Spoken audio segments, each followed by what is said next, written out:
What's up, everybody? Welcome back. This is going to be a quick short video on Fibonacci retracements. I do have a tutorial on Thinkorswim, and I don't know if I have one for Webull, but explaining what they are, how to use them, but that's not what this video is about. This is simply putting Fibonacci retracements on a Webull application. Okay, so let's hop right into it. Your home screen should look something like this. You would go to stocks.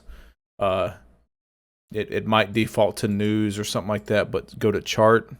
Okay, we're going to slide over to the retracements, the Fibonacci stuff. We're going to select retracements. When applying them to a chart, we want to look at the first pullback, which would have been March of last year. We can start there. We're going to left click, drag up to the high. Okay, so 940 cents. We're going to lock it down, and then you have your Fibonacci retracements accurately put on your chart. You can use weekly, you can use daily. So you have it right there. Here's the golden ratio. So for reentry, we would look for something like this if it does have a significant pullback.